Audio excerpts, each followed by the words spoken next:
Nul homme ne retrouvera jamais mon tombeau. C'est, selon la légende, ce qu'aurait un jour déclaré Cléopâtre. Il ne s'agissait pas réellement d'une question de sexe. Elle ne souhaitait simplement pas qu'une âme vivante vienne troubler son repos. Et je pense qu'elle signifiait par là qu'aucun être humain ne parviendrait jamais à localiser sa tombe. Pourtant, contre toute attente, c'est bien une femme qui s'est approchée plus que quiconque de cet objectif tant convoité. Faites la connaissance de Kathleen Martinez-Berry, une avocate pénaliste dominicaine devenue archéologue. Sa fascination pour Cléopâtre fut telle qu'elle décida de tout quitter pour partir en Égypte, sans le moindre appui officiel ni même l'aval des autorités. Son seul moteur, une détermination inébranlable à retrouver la dernière demeure de la reine. On pourrait dire que Kathleen a toujours eu une longueur d'avance. Élève précoce, elle sauta plusieurs classes, maîtrisa le piano, les échecs, la natation et les arts martiaux, et grandit dans un environnement où les plus brillants esprits venaient débattre sous son toit.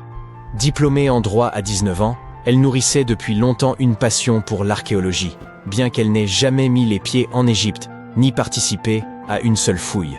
Son obsession pour Cléopâtre remontait à un échange animé avec son père en 1990. Ce jour-là, elle pénétra dans la bibliothèque familiale en quête d'un exemplaire d'Antoine et Cléopâtre de Shakespeare. Son père, Fausto Martinez, professeur et expert en droit, qualifia alors la reine d'Égypte de simple séductrice. Kathleen ne pouvait s'y résoudre. Elle riposta avec ferveur, soutenant que l'histoire avait profondément dénaturé l'image de Cléopâtre.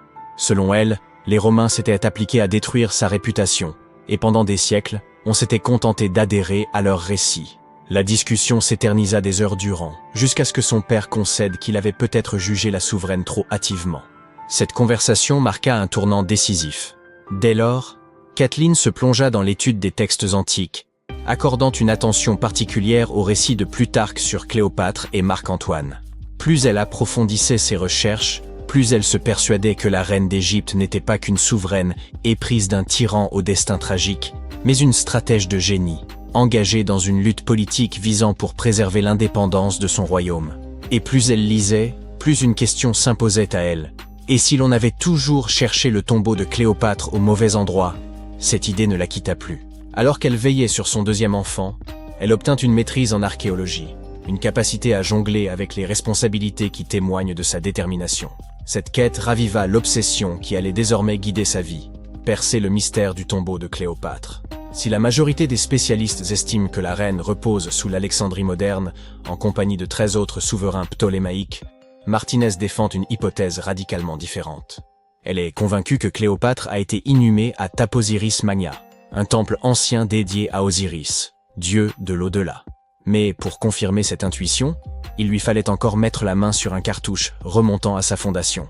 Ces plaques, de la taille d'un smartphone, étaient enfouies sous les structures sacrées et comportaient souvent des inscriptions relatant la date et la raison de la construction du temple. Si elle parvenait à découvrir une plaque attestant que l'édifice était voué à Isis, divinité tutélaire de Cléopâtre, elle disposerait enfin d'une preuve tangible qu'elle fouillait au bon endroit. Rien ne pouvait la détourner de son objectif. Martinez et son équipe fouillèrent l'ensemble du site, creusant plus profondément que quiconque avant eux. Ils découvrirent des pièces de monnaie frappées à l'effigie et au nom de Cléopâtre, qui établissaient un lien direct entre la souveraine et ce lieu. Puis, ils mirent au jour un élément encore plus fascinant. Un tunnel souterrain qui acheminait autrefois l'eau depuis le temple jusqu'à la Méditerranée. Si une partie de l'édifice s'était effondrée dans les flots, la tombe de Cléopâtre pouvait-il s'y trouver lui aussi? Pour poursuivre ses recherches sous-marines, Martinez devait convaincre les autorités égyptiennes de lui accorder leur soutien. Contre toute attente, elle parvint à exhumer le cartouche de fondation tant convoité. Il révélait qu'un pharaon avait dédié une vaste région de Nubie à la déesse Isis. C'était la confirmation tant attendue. L'inscription prouvait que le temple était bien consacré à Isis, confirmant que la théorie de Martinez n'était pas sans fondement. Si un temple se dressait encore sur la terre ferme, elle en déduisait qu'un second, peut-être même le tombeau de Cléopâtre, s'était effondré dans la mer. Pour étayer cette hypothèse, elle avait besoin d'experts en archéologie sous-marine. Elle contacta donc Robert Ballard, célèbre pour avoir découvert l'épave du Titanic. Avec l'aval de l'Égypte, son équipe se mit à sonder les eaux au large d'Alexandrie. Ce qu'ils mirent au jour dépassait leurs espérances. Sous l'eau, ils découvrirent d'imposantes structures de pierre, dont certaines atteignaient 2 à 3 mètres de haut, à l'endroit même où la côte se trouvait des millénaires auparavant. Parmi elles, figuraient aussi des blocs de basalte, le même matériau que celui des statues du premier temple. Une conclusion s'imposait. Ces pierres n'étaient pas de simples débris.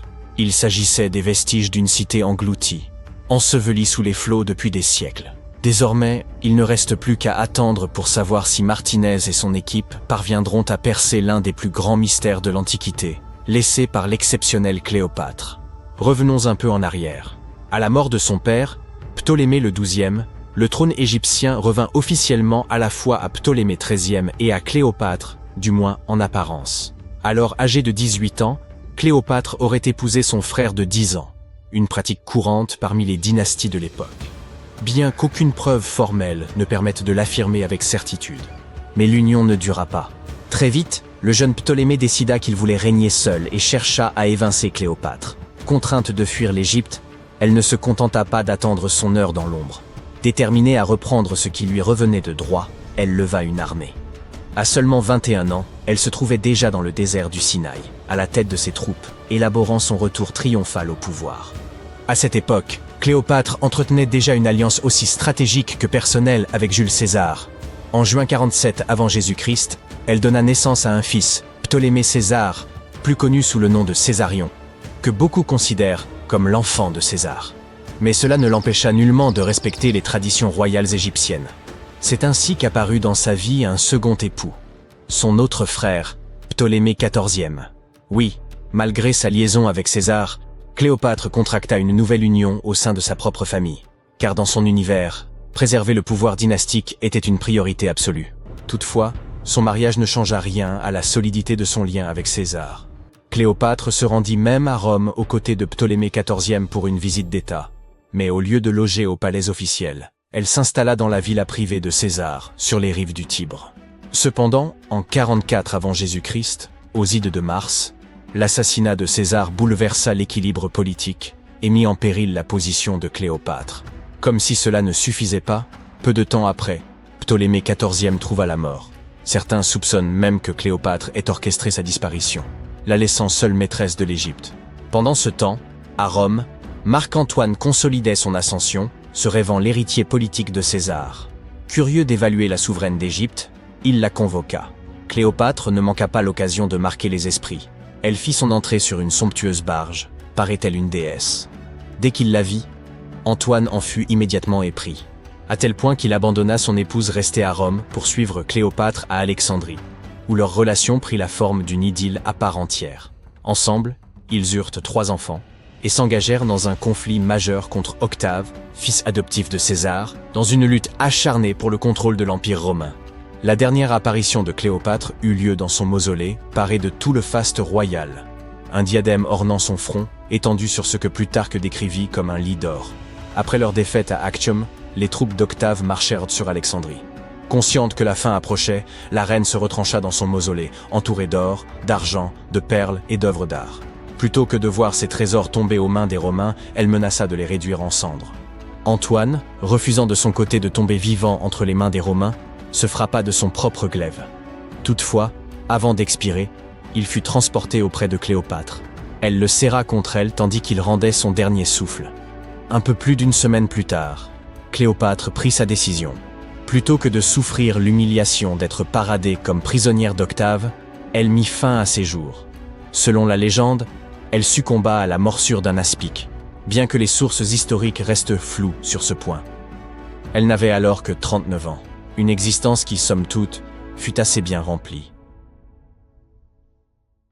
L'ancienne cité de Taposiris Magna est nichée quelque part le long de la côte nord de l'Égypte. De nos jours, elle a conservé très peu de sa gloire d'antan. Mais ce qui se trouve en dessous pourrait bien détenir la clé d'un célèbre mystère. Celui de Cléopâtre, l'une des reines d'Égypte les plus mémorables de l'histoire. Le tunnel récemment découvert est également connu comme un prodige de géométrie pour son époque. Des fouilles ont mis à jour une structure de 13 mètres de long enfouie dans le sol et partiellement immergée. Sa forme et ses techniques de construction sont semblables à celles du tunnel de Palinos. Une autre incroyable découverte de l'Antiquité. Ce dernier se trouve sur l'île de Samos, en Grèce, et a été réalisé en creusant simultanément à partir de 2 points, dans le but de les faire se rencontrer au milieu. L'utilisation des mathématiques et de la géométrie pour réaliser cet ouvrage était d'une précision stupéfiante pour l'époque, d'autant plus qu'il traverse une montagne de part en part. Les archéologues qui travaillent sur le site de Taposiris Magna depuis 2004 pensent que ce tunnel pourrait mener au tombeau perdu de Cléopâtre. Les indices qu'ils ont découverts jusqu'à présent semblent étayer cette théorie. Pour commencer, la ville et son temple ont été construits par l'un des ancêtres de Cléopâtre, Ptolémée II. Toute son architecture semble indiquer que la cité était dédiée à l'ancien dieu Osiris et à sa reine, Isis. Tout au long de son règne, Cléopâtre a cherché à s'associer à la déesse. Il ne serait donc guère surprenant qu'elle ait choisi cet endroit comme lieu de dernier repos. Les archéologues n'ont pas encore réussi à localiser le tombeau de Cléopâtre, mais les recherches se poursuivent avec l'aide de la technologie moderne. Pour mieux étudier cet emplacement, les chercheurs ont même eu recours à un dispositif spécial, appelé radar à pénétration du sol. Cet outil nous permet d'analyser ce qui se trouve sous la terre, sans avoir besoin de l'excaver. Comme ce tunnel est très ancien, les recherches doivent être menées avec la plus grande délicatesse. Voir des images de ce qui se trouve sous terre avant de commencer à creuser est incroyablement utile, et c'est ce que l'on fait ici depuis 2011. La découverte finale de la tombe de Cléopâtre pourrait nous aider à reconstituer son histoire. Surtout ce qui aurait pu se passer lors de la dernière partie de son règne, qui est encore entouré de mystères. Nous ne connaissons toujours pas la cause exacte de son décès. Certains pensent qu'elle aurait pu se laisser délibérément mordre par un cobra égyptien venimeux. D'autres ont suggéré qu'elle était tout à fait accoutumée au poison, en dissimulant même dans sa brosse à cheveux, au cas où le besoin s'en ferait sentir. Mais cela ne veut pas nécessairement dire qu'elle ait choisi de l'utiliser sur elle-même. Nous avons beaucoup d'autres informations intéressantes sur Cléopâtre, qui sont tout aussi dignes d'intérêt, comme le fait qu'elle ait eu sa propre styliste. La plupart des images que vous avez vues représentant la célèbre reine montrent que ses yeux étaient cernés de colle noire. Ce look aurait été créé par Iras, une servante connue pour avoir été sa cosméticienne attitrée. Elle traçait une longue ligne de ses yeux jusqu'à ses tempes, une technique de maquillage encore utilisée aujourd'hui pour mettre les yeux en valeur. Eiras aurait été une figure importante tout au long de sa vie, officiant également comme sa confidente et sa plus proche amie. Il existe même quelques théories qui suggèrent qu'Eiras se tenait à ses côtés lorsqu'elle a mis fin à ses jours. Malgré ses tenues recherchées, Cléopâtre n'était pas aussi belle qu'on le décrit. Ou du moins, c'est ce que pointent des recherches récentes. Certes, si l'on regarde les films et l'iconographie moderne, elle est représentée comme une femme d'une extrême beauté, aux traits symétriques et délicats. Toutefois, si l'on examine les pièces de monnaie représentant son profil de l'époque, son apparence laisse beaucoup à désirer. Son image sur les pièces de monnaie a peut-être également été exagérée, pour donner à la reine une apparence plus reconnaissable aux yeux de son peuple. Ainsi, il n'existe aucune source véritablement fiable pour confirmer son aspect. Mais sa description dans la plupart des textes de l'Antiquité évoque ses autres qualités, comme son éloquence et sa personnalité, plutôt que sa beauté. Cléopâtre est peut-être la reine égyptienne la plus célèbre à ce jour, mais elle n'était pas non plus le premier choix. Elle avait une sœur aînée, Bérénice, qui n'aura que très brièvement occupé le trône. Cette dernière ayant été renversée après 3 ans de règne, Cléopâtre s'est donc habituée à endosser le rôle et a commencé à se consacrer à sa propre éducation. Elle voyageait fréquemment à travers le pays pour se familiariser avec son peuple et avec leurs besoins. Elle n'avait que 18 ans lorsque les rênes du pouvoir lui ont été transmises, et elle a immédiatement gagné en popularité en raison de sa grande intelligence et de son instruction. Son goût pour la littérature était également renommé. On savait qu'elle était friande des œuvres d'Homère, le célèbre poète grec. Cléopâtre aimait d'ailleurs autant écrire qu'elle aimait lire. Il existe même des suppositions selon lesquelles elle aurait écrit un livre sur la médecine et les cosmétiques, mais nous n'avons aucune preuve à ce jour que ce travail ait jamais existé. Être une grande souveraine à cette époque signifiait qu'il était indispensable de parler plusieurs langues. Cléopâtre l'avait clairement compris. Et c'est pourquoi il se murmure qu'elle en connaissait de nombreuses, à des degrés divers. Certains archéologues ont suggéré qu'elle maîtrisait le grec, l'égyptien et l'éthiopien, ainsi que de nombreux dialectes arabes. Elle aurait également pu parler latin, mais il y a peu de preuves pour soutenir cette hypothèse. Elle n'avait peut-être pas des traits angéliques, mais Cléopâtre faisait vraiment attention à son apparence, à commencer par son alimentation. Elle aimait les repas simples, notamment une variété de poissons. Étant donné qu'elle vivait près de la mer Méditerranée, ce n'est vraiment pas une surprise. En guise de friandise, elle raffolait des pigeons farcis, qu'elle servait également à ses invités. D'autres plats au menu comprenaient des légumes et de la soupe de fèves. Les fruits et les noix n'étaient pas en reste dans son alimentation, et elle était également une grande amatrice de miel. Récemment, une équipe d'experts a même essayé de reproduire son célèbre parfum. Voyez cela comme l'équivalent antique du Chanel numéro 5. Cléopâtre était connue pour être une grande amatrice de parfums luxueux, dont elle croyait même qu'ils pouvaient influer sur la manière dont les gens la percevaient. La base de ce parfum est la myrrhe, une résine récoltée sur un arbre local. D'autres ingrédients ajoutés au mélange étaient également répandus à l'époque, comme la cardamome, l'huile d'olive et la cannelle. Le résultat peut ne pas être aussi fragrant que les parfums que nous connaissons et employons aujourd'hui. Sa consistance était beaucoup plus épaisse, mais le parfum durait beaucoup plus longtemps. Quand elle était à l'apogée de sa gloire, Cléopâtre aurait bien pu être la personne la plus riche au monde. À cette époque, elle régnait sur un territoire qui s'étendait à travers la Méditerranée, de la Libye actuelle à l'ouest, en passant par l'Égypte jusqu'à la Syrie tout à l'est. À l'époque, c'était le plus grand territoire jamais dirigé par une femme. En monnaie d'aujourd'hui, sa fortune aurait donc pu avoisiner les 95 milliards de dollars. Les calendriers que nous utilisons aujourd'hui ont peut-être été introduits par Cléopâtre elle-même. C'est elle qui aurait présenté l'idée des années bissextiles et des jours intercalaires à Jules César, le général romain avec lequel on sait qu'elle était très proche. Suivant ses conseils, César aurait fait de ces ajustements une partie intégrante du calendrier romain. Les anciens Égyptiens savaient déjà que l'année était plus longue que 365 jours exactement. Ils ont découvert cela en étudiant l'étoile la plus brillante dans le ciel, appelée Sirius, et en ont conclu qu'une année durait en réalité 365 jours et un quart.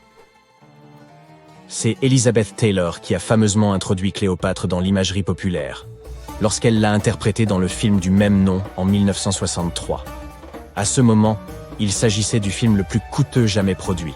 Il n'était censé coûter qu'environ 2 millions de dollars, mais a fini par engloutir l'incroyable somme de 44 millions.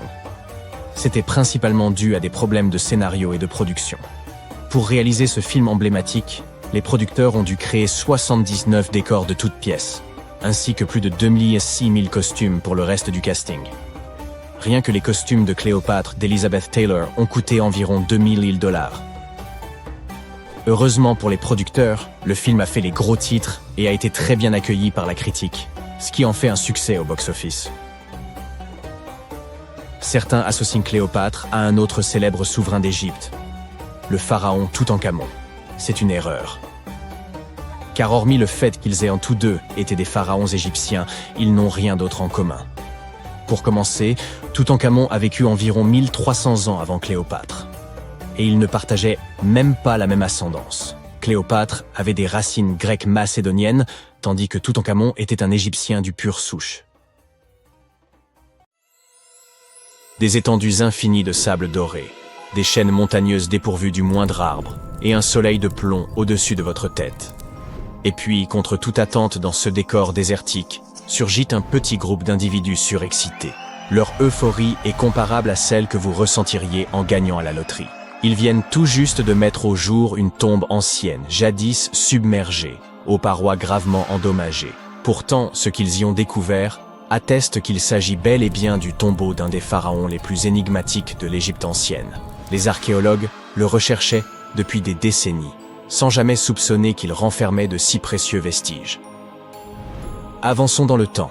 À l'issue d'un examen approfondi du site, les autorités égyptiennes ont enfin officialisé la découverte du tombeau du roi Thoutmôsis II. Il s'agissait de la dernière sépulture manquante de la 18e dynastie égyptienne, qui s'étend de 1550 à 1292 avant notre ère. C'est également la toute première sépulture royale exhumée depuis la découverte du tombeau de Toutankhamon, survenue en 1922, soit plus d'un siècle auparavant. C'est une équipe conjointe d'archéologues égyptiens et britanniques qui a mis au jour ce tombeau, niché dans les montagnes thébaines à l'ouest de Luxor, non loin de la célèbre vallée des rois. Jusqu'alors, le site était simplement connu sous le nom de tombe C4. Mais les fouilles ont permis de rassembler des preuves irréfutables qu'il appartenait au roi Thoutmôsis II. En réalité, l'entrée du tombeau ainsi que son couloir principal avaient été identifiés dès 2022. Cependant, les premières hypothèses penchaient pour la tombe d'une reine, en raison de sa proximité avec les sépultures des épouses de Thoutmôsis III. Elle se trouvait également non loin de la tombe de la reine Hatshepsut, qui, à l'origine, lui avait été destinée alors qu'elle n'était encore qu'épouse royale. Sa destinée prit un tournant inattendu lorsqu'elle accéda au trône. Mais nous reviendrons plus tard sur cet épisode singulier. Bien vite, les chercheurs ont compris que leur découverte revêtait une importance capitale. Ils mirent au jour des vases en albâtre, frappés du nom de Thoutmôsis II, accompagnés de l'inscription « Roi défunt ». C'est là qu'ils comprirent qu'ils se trouvaient dans le véritable tombeau du souverain. Hélas, cette tombe n'a pas échappé aux affres du temps. D'après le ministre du Tourisme et des Antiquités égyptiennes, également à la tête de l'équipe nationale d'archéologues, le tombeau a subi des ravages considérables à la suite de violentes crues survenues peu après la disparition du pharaon. Les eaux ont envahi la chambre funéraire, entraînant sans doute la destruction ou la dispersion d'un grand nombre d'objets d'origine. Une large part des éléments qui se trouvaient autrefois à l'intérieur a été transférée ailleurs dans une tentative de préservation. Les archéologues ont mis en évidence une architecture plutôt classique, une entrée et un couloir incliné menant à la chambre funéraire. Ce couloir, enduit d'un épais plâtre blanc, s'élevait à environ 1,40 m par rapport au niveau du sol de la salle principale. Un large escalier et un impressionnant corridor en forte pente témoignaient de la solennité du tombeau. La progression s'est révélée longue et difficile, car l'accès était encombré par des amas de débris charriés par les inondations et des effondrements. Ce n'est qu'après avoir rampé sur une dizaine de mètres dans un passage étroit, ne laissant qu'une ouverture de 40 cm au sommet, un supplice pour les claustrophobes, que l'équipe a enfin pu pénétrer dans la chambre funéraire. Mais une surprise les y attendait. Une fois les gravats dégagés, les chercheurs s'attendaient à tomber sur les vestiges écrasés d'une sépulture. Pourtant, à leur grande surprise, la chambre était entièrement vide. Et nul acte de pillage n'était en cause. Le tombeau avait été volontairement vidé. Ils comprirent bientôt qu'il avait été inondé depuis sa création, en contrebas d'une chute d'eau. Cela serait survenu quelques années à peine après la mise au tombeau du souverain, obligeant les prêtres à transférer son corps et ses objets funéraires ailleurs. C'est précisément ce qui expliquerait la présence d'un second couloir. Il aurait vraisemblablement été aménagé pour permettre le retrait du corps de Thoutmôsis II de la tombe submergée. En dépit des dégradations, l'équipe archéologique a mis au jour des trouvailles fascinantes. Des traces de mortier ornées d'inscriptions bleues, d'étoiles jaunes, ainsi que des fragments du livre de l'Amduat, l'un des textes funéraires majeurs de l'Égypte ancienne. Ce recueil visait à guider le défunt dans l'au-delà, assurant la réussite de son périple souterrain. Jetons plutôt un œil à la 18e dynastie égyptienne. Elle fut marquée par l'expansion militaire, l'agrandissement de l'empire et la construction de monuments saisissants. Parmi les figures les plus emblématiques de cette époque figurent Thoutmôsis Ier et Thoutmôsis III, deux souverains guerriers qui ont laissé une empreinte durable dans l'histoire. Thoutmôsis Ier, stratège redoutable, mena des campagnes décisives, étendant les frontières du royaume jusqu'à la 4e cataracte du Nil. Ces victoires ouvrirent à l'Égypte de nouveaux circuits commerciaux, consolidèrent ses alliances et accrurent sa prospérité. Leur importance fut telle qu'elles furent gravées dans les tombeaux de ces hauts dignitaires. Thoutmôsis III, surnommé parfois le Grand, alla encore plus loin. Brillant stratège, il fut d'abord général sous la reine Hatshepsut avant d'accéder lui-même au trône. Il mena entre 17 et 20 campagnes militaires, toutes victorieuses, propulsant l'empire à son apogée. Il est également à l'origine de la toute première marine connue. Thoutmôsis III demeure, à bien des égards, le plus grand pharaon guerrier d'Égypte. Entre ces deux géants, Thoutmôsis II apparaît comme une figure bien plus discrète. L'éternel cadet, peut-être? Son règne, long d'environ 5 ans, prit fin vers 1479 avant notre ère, lorsqu'il mourut à l'âge de 30 ans. Il reste entouré de mystères. Ses réalisations sont inconnues et l'emplacement de sa sépulture demeura introuvable pendant plusieurs siècles. Le corps de Thoutmôsis II a été découvert au XIXe siècle. Il reposait simplement dans le temple mortuaire de Deir el-Bahari, dissimulé dans une chambre secrète où les prêtres avaient pour coutume de cacher les momies royales, bien après le pillage de leur sépulture d'origine. En d'autres termes, cela signifie qu'à un moment donné, son corps a été déplacé pour le mettre en sécurité. Durant sa vie, Thoutmôsis II joua au moins un rôle décisif dans l'histoire égyptienne. Il épousa sa demi-sœur, Hatshepsut. Ce mariage, en apparence anodin, permit à cette dernière de devenir la plus grande pharaone d'Égypte après sa mort. Le revers, elle évinça son beau-fils Thoutmôsis III du trône pendant des décennies. Une fois au pouvoir, ce dernier fit effacer son nom par rancune.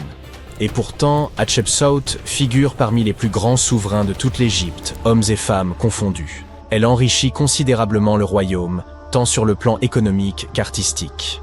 Elle organisa notamment une grande expédition commerciale vers le mystérieux pays de Punt, d'où elle ramena de l'or, de l'ébène et de l'encens. Soucieuse de marquer les esprits, elle fit ériger des monuments grandioses, dont plusieurs subsistent aujourd'hui. À Karnak, elle fit dresser d'imposants obélisques, l'un d'eux est toujours debout. C'est aussi elle qui fit construire le temple de Deir el-Bahari, aux innombrables colonnes, où elle fut ensuite inhumée. Fait marquant, Hatshepsut fut souvent représentée dans les arts comme un homme, arborant musculature et barbe postiche, selon les conventions réservées aux pharaons. Toutefois, elle tenait à ce que son identité féminine ne soit jamais totalement effacée, et se faisait notamment appeler fille de Ré ou Sa Majesté elle-même. À sa mort, en 658 avant Jésus-Christ, l'Égypte ne connaîtrait plus de souveraine aussi puissante avant l'arrivée de Cléopâtre, quelques 14 siècles plus tard. D'après le secrétaire général du Conseil suprême des antiquités égyptiennes, le nom d'Hatshepsut figure bel et bien dans le tombeau de Thoutmôsis II, ce qui laisse penser qu'elle aurait elle-même supervisé les funérailles de son époux. Quant à leur lieu de dernier repos, Hatshepsut se trouve dans la célèbre vallée des rois, tandis que la momie de Thoutmôsis II est aujourd'hui exposée au Musée national de la civilisation égyptienne, aux côtés d'autres souverains. Les visiteurs ont ainsi l'occasion rare de contempler les restes d'un pharaon longtemps tombé dans l'oubli. La découverte de ce tombeau est considérée comme l'une des plus importantes de ces dernières années. Les objets exhumés sur le site apportent de précieuses précisions sur l'histoire de la région, ainsi que sur le règne de Thoutmôsis II. Bien que l'architecture du tombeau demeure relativement sobre et reprenne les lignes classiques que l'on retrouvera chez les souverains suivants, sa valeur historique reste incontestable. Quoi qu'il en soit, les fouilles sont loin d'être terminées. Les archéologues se penchent désormais sur une autre énigme. Qu'est-il advenu du contenu manquant de la tombe? L'équipe est résolue à poursuivre ses recherches. Peut-être découvriront-ils encore d'autres secrets enfouis depuis des millénaires sous les sables d'Égypte? En novembre 1922, un garçon marchant dans les montagnes désertiques d'Égypte a découvert des marches antiques taillées dans la roche. Par la suite, cette découverte est devenue l'une des plus grandes et des plus importantes découvertes archéologiques au monde. Cette marche faisait partie du tombeau intact de Toutankhamon. Les archéologues ont trouvé environ 5000 objets anciens, dont des bijoux, des tissus, des vases peints et des masques funéraires. Tu as probablement vu l'un d'entre eux. Il est devenu l'un des attributs les plus reconnaissables de l'Égypte ancienne. Plus de 100 ans se sont écoulés depuis. Aujourd'hui, l'humanité s'est enfin rapprochée d'une autre découverte de grande envergure, la tombe de Cléopâtre. Cette reine a été la dernière souveraine active du royaume ptolémaïque d'Égypte, qui a siégé sur le trône de 51 à 30 avant notre ère. Il existe de nombreux documents anciens sur Cléopâtre, son règne et sa personnalité hors du commun. Mais jusqu'à présent, personne n'avait découvert les secrets de son décès et de son lieu de sépulture. Kathleen Martinez, archéologue, étudie depuis des décennies les documents anciens et les temples autour d'Alexandrie, et a conclu que la tombe de la reine devait se trouver sous la cité antique de Taposiris Magna, Tapusiris Magna, fondée en 280 avant notre ère. Il s'agissait d'une grande ville située sur la côte nord de l'Égypte, où des dizaines de milliers de personnes travaillaient dans le commerce et l'industrie. Et il semble que les suppositions du docteur Martinez se soient révélées exactes. Avec un groupe d'archéologues, elle a découvert un tunnel souterrain secret près d'Alexandrie, d'une longueur d'environ 1300 mètres. Il a été creusé dans la roche sous le temple de Taposiris Magna. Au cours des fouilles, ils ont trouvé de nombreux éléments qui indiquent que la tombe de Cléopâtre se trouve dans les profondeurs du tunnel. Il est également possible qu'elle y soit enterrée avec le commandant romain Marc-Antoine. Selon des documents anciens, Cléopâtre et Marc-Antoine s'aimaient et s'opposaient ensemble au Sénat romain, qui déclarait Antoine traître. Le fait que des catastrophes naturelles se soient produites sur le territoire de Taposiris Magna pendant des milliers d'années peut compliquer les fouilles. Des tremblements de terre et des inondations ont détruit la ville, et peut-être inondé ces tunnels souterrains. Mais les archéologues espèrent pour que l'ancienne tombe est restée intacte et qu'elle cache de nombreux trésors et documents sur la vie royale de l'Égypte ancienne sous le règne de la dernière dynastie. Il est possible que les fouilles se déroulent sous l'eau et dans la boue. Cela demandera beaucoup de temps et de moyens financiers, mais les archéologues sont sûrs que cela en vaut la peine. Quoi qu'il en soit, il est trop tôt pour affirmer que Cléopâtre est réellement enterrée à cet endroit, mais les scientifiques ont trouvé de nombreux objets dans le tunnel qui le confirment, notamment des pots en argile, des dizaines de pièces de monnaie à l'effigie de Cléopâtre et d'Alexandre le Grand, ainsi qu'un buste à l'effigie de la reine égyptienne. Cléopâtre reste l'une des personnalités les plus populaires d'Égypte, au même titre que Ramsès III et Toutankhamon. Elle a inspiré de nombreux films, peintures et livres. Mais qu'est-ce qui l'a rendue si populaire? Elle est devenue célèbre pour son inconstance. C'était une souveraine belle et intelligente qui a sorti l'Égypte de la crise et en a fait une puissance prospère. Les textes arabes médiévaux indiquent qu'elle connaissait la chimie, les mathématiques et la philosophie, et qu'elle a peut-être écrit plusieurs ouvrages scientifiques. Elle connaissait plusieurs langues et avait d'excellentes compétences diplomatiques. Par ailleurs, de nombreuses légendes affirment qu'elle était une femme fatale, qui rendait beaucoup d'hommes fous. Cependant, rien ne prouve que sa beauté était incomparable. Hollywood a créé l'image d'un modèle éblouissant en tournant plusieurs films dans lesquels des actrices célèbres interprétaient le rôle de Cléopâtre. L'empereur romain Octave, fils adoptif de Jules César, a quant à lui créé l'image d'une séductrice insidieuse parce qu'il était son ennemi. Bien qu'elle soit née en Égypte, Cléopâtre n'était pas égyptienne. Ses ancêtres étaient des Grecs, dont l'un des généraux d'Alexandre le Grand. Cependant, le peuple égyptien l'aimait. Elle a appris la langue et a été très sensible aux traditions de ce pays. Elle connaissait bien l'histoire, la mentalité et les coutumes de l'Égypte ancienne. Elle a relevé le niveau de l'économie égyptienne et renforcé le statut de l'Égypte en tant que puissance mondiale. Tout cela a été rendu possible en grande partie grâce à sa ruse et à sa force de persuasion. Elle aimait les représentations théâtrales et les fêtes somptueuses. Elle savait comment surprendre les gens et se donner en spectacle. Mais derrière l'image extérieure d'une amatrice de luxe, se cachait une souveraine intelligente et calculatrice. L'Égypte ancienne était un pays riche et luxueux, et Cléopâtre a tout fait pour accroître sa richesse et renforcer sa position sur la scène internationale. Par exemple, une fois, elle était en conflit avec son frère Ptolémée XIII. Sachant qu'elle ne pourra pas lui résister, la reine a décidé d'attirer Jules César à ses côtés. L'empereur romain est arrivé à Alexandrie, où Cléopâtre voulait le rencontrer. Mais Ptolémée a eu vent de ses projets et a voulu l'empêcher de se rendre auprès de César. Au lieu d'une arrivée riche et bruyante, Cléopâtre décide de passer inaperçue. Elle s'enveloppe dans un tapis ou un sac de lin que les serviteurs de l'empereur transportent dans les appartements privés de César. Cléopâtre sort du tapis et impressionne l'empereur romain par sa beauté et sa détermination. Ils tombent amoureux l'un de l'autre et deviennent de proches alliés. Quelque temps plus tard, elle impressionne un autre Romain influent à des fins diplomatiques. Elle se rend à la rencontre de Marc-Antoine sur une barge dorée aux voiles pourpres et aux rames d'argent. Cléopâtre est habillée à l'image d'Aphrodite et est assise sous un magnifique dais. Zeus, serviteur, déguisé en Cupidon, souffle dans son éventail et brûle de l'encens. Mais Cléopâtre a créé un tel spectacle pour une raison bien précise. Elle savait qu'Antoine vénérait la mythologie grecque et se considérait comme l'incarnation de Dionysos. Cette femme l'impressionne tellement qu'il finit par l'épouser. Cléopâtre défend sa couronne, renforce son alliance avec Rome et donne 3 enfants à Antoine.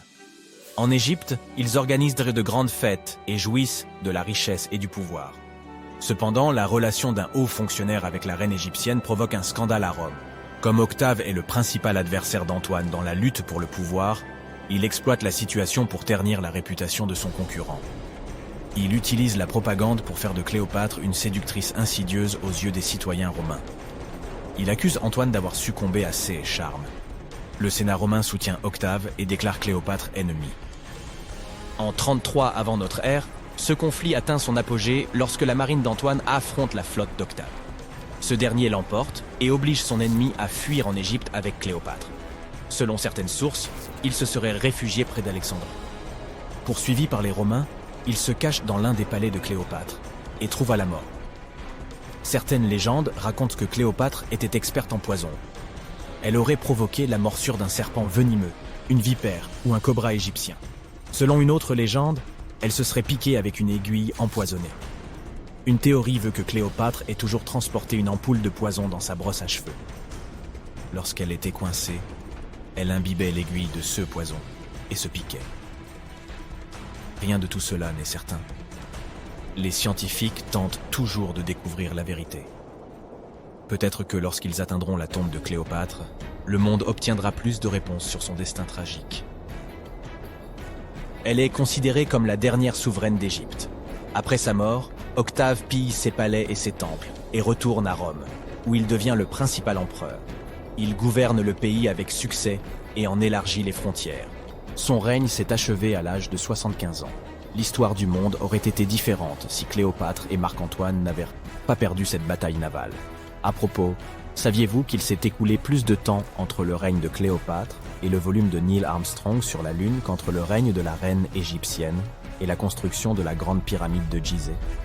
Armstrong a posé le pied sur le satellite de la Terre en 1969, soit 2038 ans après la naissance de Cléopâtre. Et la construction de la pyramide a eu lieu en 2560 avant notre ère. Imagine la longueur de l'histoire de l'Égypte ancienne. Cléopâtre est plus proche de nous dans le temps que les pyramides. Pendant plus de 3000 ans, personne n'a su que cet endroit existait.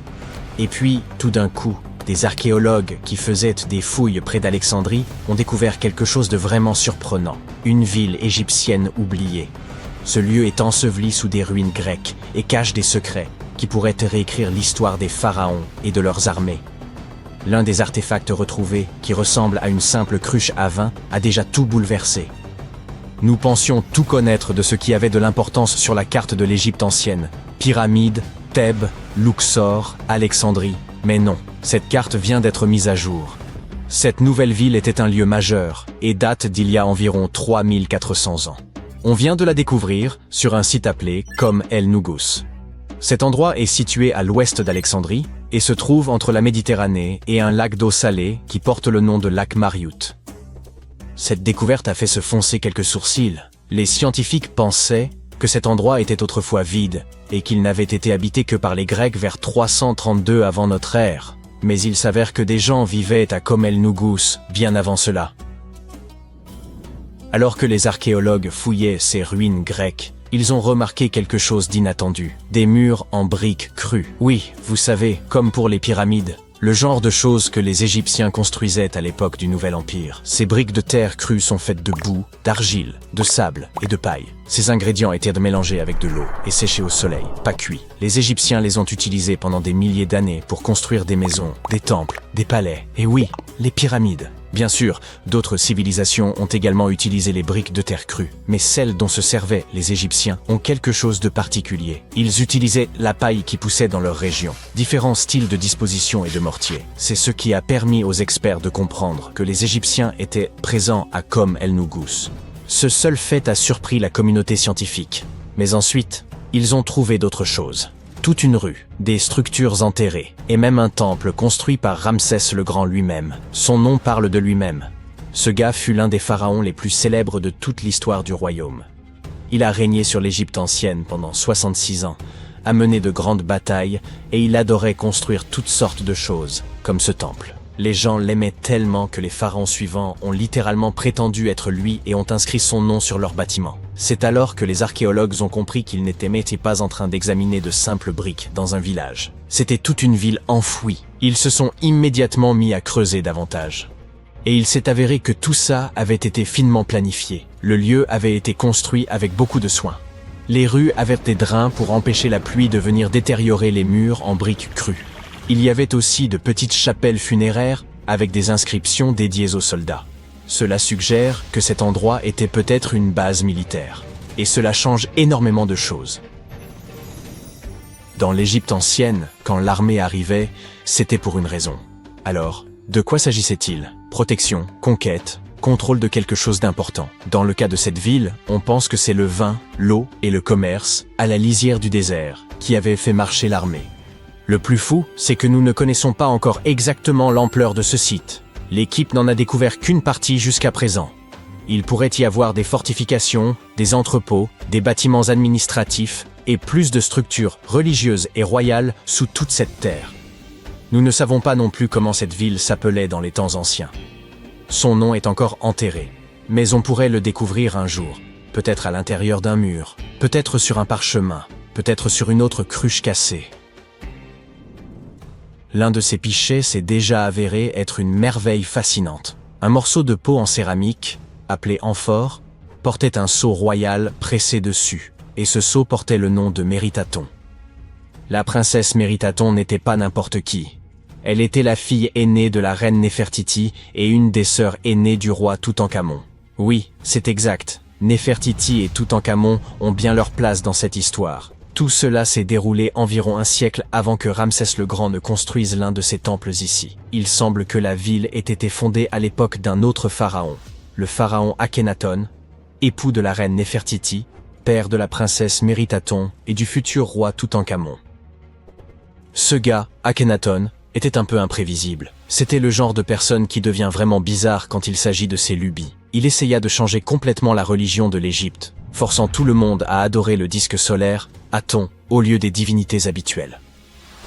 En gros, il dit à tout le royaume que leur mythologie était fausse, et qu'à partir de maintenant, il n'y aurait plus d'Osiris, plus de Thoth ni de Seth, seulement la lumière brute du soleil. Et oui, cette époque porte le nom de période amarnienne. Et il s'est donné à fond. Il a changé son nom, construit une toute nouvelle capitale, Amarna, au milieu du désert, redessiné des temples, réécrit des hymnes, et même interdit les images religieuses traditionnelles. Même l'art est devenu fou à l'époque. Les gens ont commencé à avoir des têtes allongées, des bourrelets ventraux, et toute cette humanité et vulnérabilité fut gravée dans la pierre. C'était délibérément bizarre. Il voulait montrer que les membres de sa famille n'étaient pas des dieux parfaits, mais des vaisseaux humains de lumière divine. Tout le monde devait sourire maladroitement et faire semblant, parce qu'il était le pharaon, après tout.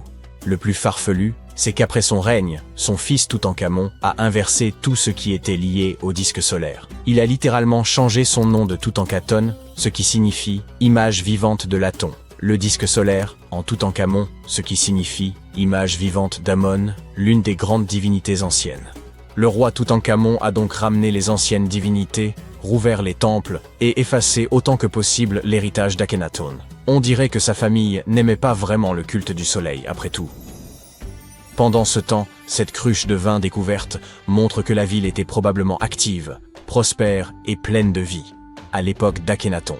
Et c'est énorme. Jusqu'à présent, il n'y avait aucune preuve que ses idées et projets révolutionnaires s'étendaient jusqu'au nord. La cruche montre également que les vignobles et la production de vin existaient au nord du royaume. Le vin était vraiment une affaire de grande importance, justifiant l'établissement d'une base militaire. La princesse Méritaton a très probablement utilisé cette cruche. Tout comme son frère, elle est née sous le signe du soleil et fut nommée d'après celui-ci. Son nom, également orthographié Méritaton, signifie « bien-aimé de l'Aton ». En tant que fille aînée du pharaon et de sa reine, née en plein milieu de changements religieux radicaux, elle a été élevée pour accomplir les devoirs d'une future reine. Dès ses premières années, elle marchait dans les temples aux côtés de sa mère Néfertiti, secouant le sistre lors de rituels solennels. Elle était présente lorsqu'Akhenaton a établi sa capitale, Amarna. Il aimait clairement sa famille. Le visage de Méritaton fut gravé sur ses murs de pierre plus que celui de quiconque. Dans chaque temple, dans chaque scène sacrée, son visage apparaît et vénéré. Les événements deviennent flous dans l'histoire après le décès de son père. Le trône vacillait. Le roi Toutankhamon était très jeune, âgé de seulement 9 ans, lorsqu'il a dû assumer ses nouvelles responsabilités. Méritaton semble avoir été un bref intermède entre son père et son jeune frère. Elle a épousé un homme du nom de Smenkhkare. Les historiens ne sont même pas certains de l'identité de cet homme mystérieux. Il a même pu s'agir d'une invention, le roi fantôme d'une dynastie en ruine, ou alors, c'était son frère. Quelle que soit la vérité, ces deux-là ont pris le pouvoir et ont régné ensemble pendant un certain temps. Méritaton a obtenu le titre de grande épouse royale, un titre d'un pouvoir immense. Mais Smenkhkare a été un souverain de très courte durée. Il est décédé après environ 1 an seulement. Certains historiens émettent l'hypothèse que Méritaton était la véritable dirigeante, la pharaone informelle, car son frère était encore trop jeune. Certaines théories suggèrent même qu'elle a élevé Toutankhamon, et qu'elle est devenue une sorte de reine régente, éduquant l'enfant qui restaurerait plus tard l'ordre ancien. Mais rien de tout cela n'est confirmé. Il est très difficile pour les historiens de trouver des informations sur cette époque, car la période amarnienne a été plus tard condamnée. Les successeurs ont voulu effacer l'hérésie d'Akhenaton et tout ce qui était lié à lui, y compris Méritaton. Ainsi, même si elle a régné, même si elle a éduqué Toutankhamon, ils ont tout fait pour l'enterrer dans les sables de l'histoire.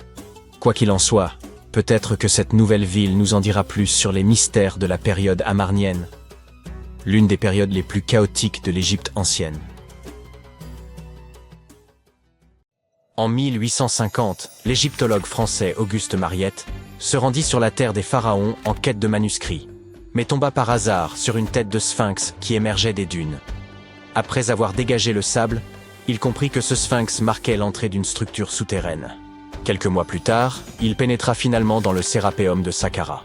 À l'intérieur, il découvrit un gigantesque sarcophage en granit contenant les restes de 64 taureaux. Les scientifiques restent émerveillés par la technologie qu'utilisèrent les anciens Égyptiens pour déplacer ces immenses blocs. Le Sérapéum, construit vers 3000 ans avant notre ère, était une sépulture souterraine dédiée au taureau sacré Apis, vénéré dans l'Égypte ancienne. Il comportait un long corridor de près de 150 mètres, bordé de vastes salles de pierre. Certains sarcophages, pesant jusqu'à 100 tonnes, soit l'équivalent de 50 voitures moyennes, étaient réalisés avec une précision remarquable, présentant des angles parfaits de 90 degrés. Ornés de hiéroglyphes et de gravures, ces pièces détaillaient les récits et l'importance accordée au taureau Apis. Aujourd'hui, seuls 24 sarcophages subsistent. Dans l'Égypte antique, les taureaux Apis occupèrent une place prépondérante en raison de leur lien avec le dieu Ptah. Ils étaient perçus comme porteurs de son esprit et de sa sagesse, tout en soutenant le pharaon et son peuple. Les prêtres identifiaient ces taureaux sacrés en recherchant des signes distinctifs. Un triangle blanc sur le front, symbole de lumière divine, une marque dorsale évoquant l'aile d'un vautour, et une forme de scarabée sous la langue, associée à la réincarnation. Lorsqu'un taureau portait ces marques, il était considéré comme élu par Ptah et traité avec vénération. Ces animaux vivèrent dans un temple dédié à Memphis, ville où l'on honorait Ptah, et bénéficièrent des soins les plus attentifs, ainsi que d'offrandes de visiteurs désireux de recevoir leur bénédiction. À leur mort, les taureaux Apis étaient momifiés et honorés avec la plus grande solennité. Lorsque Mariette pénétra dans le Sérapéum, il observa des traces de rouleaux sur le sol des galeries et découvrit 2 treuils horizontaux en bois, chacun muni de 8 leviers.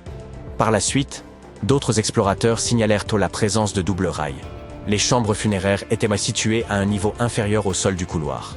Pour positionner les sarcophages, les ouvriers remplissaient ces chambres de sable, permettant ainsi un déplacement en ligne droite.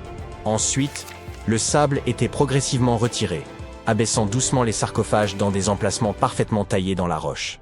Une inscription en pierre trouvée dans le Sérapéum mentionnait qu'à l'époque de Ptolémée II, en 247 avant notre ère, il fallait 28 jours pour placer un seul sarcophage avec son couvercle. L'incroyable précision des sarcophages, notamment leurs angles de 90 degrés, s'explique également par les avancées géométriques des anciens Égyptiens. Dès 1850 avant notre ère, ils rédigèrent des traités de géométrie, démontrant qu'ils connaissaient une valeur approximative de pi et savaient recalculer le volume d'une pyramide tronquée. Ces compétences avancées en mathématiques expliquent leur capacité, 5 siècles plus tard, à sculpter des surfaces parfaitement planes. Bien que tout cela puisse sembler logique, certains pointent des incohérences. La taille des sarcophages dépasse largement celle des taureaux, alors que les pharaons étaient inhumés dans de petits cercueils, à peine adaptés à leur corps. De plus, ces sarcophages, réalisés en granit avec une précision remarquable, auraient pu être fabriqués en calcaire, un matériau bien plus facile à travailler. Le transport de ces immenses sarcophages semble réalisable en théorie, mais reste complexe. Si une personne pouvait tirer environ 200 kilos, il aurait fallu au moins 250 personnes pour déplacer un seul sarcophage. Or, les tunnels du Sérapéum sont extrêmement étroits, excédant d'à peine 60 cm la largeur des sarcophages eux-mêmes. Il aurait été impossible que des centaines de personnes se serrent dans ces espaces confinés pour tirer les sarcophages. Et quand bien même, comment auraient-elles pu faire pivoter les blocs dans ces étroits couloirs, les abaisser dans leurs niches et les positionner parfaitement au centre? Pourtant, cela a été réalisé pas moins de 24 fois, chaque sarcophage étant impeccablement centré.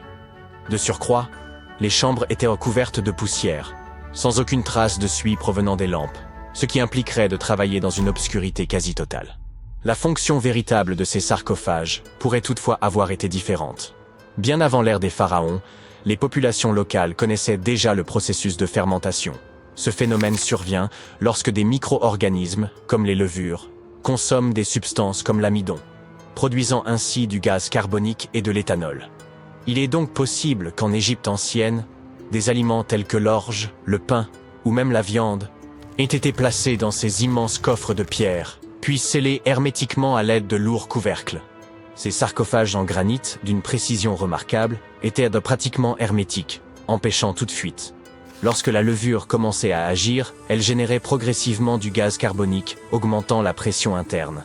Les sarcophages, dotés d'une robustesse exceptionnelle, pouvaient supporter des pressions bien supérieures à celles des pneus de voiture.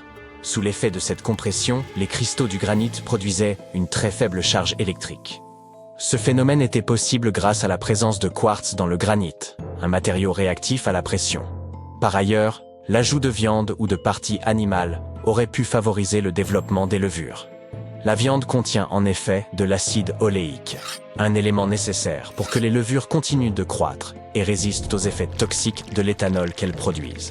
Ainsi, avec l'accumulation de gaz et la production d'électricité, ces sarcophages n'auraient pas uniquement servi d'anciens garde-manger, mais auraient pu être de véritables systèmes énergétiques. Au fil du temps, la pression interne devenait si élevée qu'elle pouvait repousser le couvercle, libérant le gaz avec un bruit sec. Toutefois, lorsque le sérapéum fut redécouvert en 1850, d'anciennes peintures montrèrent que des pierres étaient empilées sur certains couvercles. Cela suggère que, dans l'Antiquité, des efforts furent entrepris pour alourdir ces couvercles afin de limiter les pertes dues à la pression interne.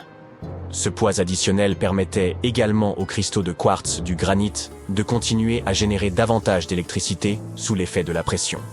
Si quelqu'un ouvrait l'un de ces sarcophages de pierre plusieurs millénaires plus tard, il ne découvrirait à l'intérieur que les ossements des taureaux déposés à l'origine. C'est précisément ce que Mariette a mis au jour dans les années 1850. Peu après les premières fouilles effectuées au cours de la seconde moitié du XIXe siècle, le sérapéum fut ouvert aux visiteurs. Le prince de Galles, futur Édouard VII, aurait même déjeuné avec ses invités dans l'une de ces tombes. Bien que le site ait été rendu inaccessible pendant un certain temps à cause des sables et des séismes, il est aujourd'hui de nouveau possible de le visiter afin d'en percer le mystère.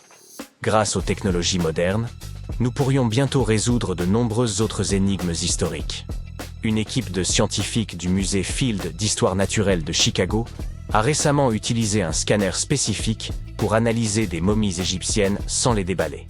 Les chercheurs ont soigneusement transporté 26 momies sur des chariots adaptés jusqu'au parking où se trouvait le scanner. Celui-ci a pris des milliers de clichés radiographiques détaillés de chaque momie et de leur cercueil. En regroupant toutes ces images, ils ont pu créer des modèles 3D révélant l'intérieur des momies, y compris les squelettes et certains artefacts. Ces images devraient permettre aux archéologues de mieux comprendre les pratiques funéraires égyptiennes, remontant à plus de 3000 ans. Bien que la phase de numérisation ait été réalisée en seulement 4 jours, l'analyse complète des données pourrait prendre jusqu'à 3 ans. Les chercheurs ont néanmoins déjà pu découvrir quelques détails personnels sur certaines momies. L'une des figures momifiées les plus célèbres du musée est Shennet Aa, une aristocrate ayant vécu dans l'Égypte ancienne il y a environ 3000 ans. Elle serait décédée à la fin de sa trentaine ou au début de sa quarantaine. Les embaumeurs avaient inséré du rembourrage dans son cou pour éviter qu'il ne s'affaisse, garantissant ainsi que son corps demeure intact à travers les âges. Ils avaient également placé des yeux artificiels dans ses orbites afin qu'elle conserve une apparence complète dans l'au-delà. Elle avait été enveloppée dans un lin de raffiné et placée dans un cercueil richement décoré. Les scans ont révélé que ce dernier comportait une fente à l'arrière, utilisée par les embaumeurs pour ajuster le corps, ainsi que des détails artistiques, tels que des marques indiquant la position de ses genoux. Son enterrement semblait comparable, en termes de sophistication, à la conception d'une voiture haut de gamme. La plupart des gens savent que les pyramides ont été construites pour servir de tombeau aux pharaons, afin de leur assurer un voyage sans encombre vers l'au-delà. La grande pyramide de Gizeh, par exemple, a été construite pour le pharaon Khéops.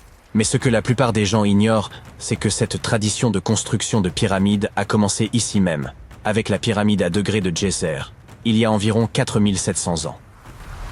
Cette structure massive a été construite pour le pharaon Djéser, un souverain de la 3e dynastie égyptienne. Elle s'élève sur 6 niveaux au-dessus du sol et mesure environ 60 mètres de haut. Aujourd'hui, nous la considérons comme un projet architectural phénoménal. Mais pour les anciens Égyptiens, la pyramide à degrés de Djéser représentait plutôt une vaste expérience. Un essai, si l'on peut dire, destiné à perfectionner leurs compétences en matière de construction avant de passer à des pyramides encore plus ambitieuses. Atteindre de nouveaux sommets est très excitant, mais le véritable mystère réside dans ce qui se passe sous terre. Dans le labyrinthe souterrain de cette pyramide, un réseau de tunnels s'étend sur environ 5,5 km. Certains chercheurs pensent que ces tunnels pourraient avoir fait partie d'un système d'adduction d'eau très sophistiqué, et cela pourrait changer complètement notre vision de la construction des pyramides. Parlons de ce complexe massif situé à Saqqara. Autour de la pyramide, il y a ce qu'on appelle une douve sèche, une tranchée continue qui fait environ 50 mètres de large et près de 3 km de long. Elle forme une sorte de rectangle autour de la pyramide. Cette tranchée a une profondeur moyenne d'une vingtaine de mètres. Si l'on additionne toute la terre et la roche creusée pour créer cette douve, cela représente environ 10 fois le volume de la pyramide elle-même. Pendant longtemps, les gens ont pensé que cette tranchée n'était rien d'autre qu'une immense carrière, un endroit où l'on avait extrait de la pierre et de l'argile pour construire la pyramide à degrés. C'est logique, non?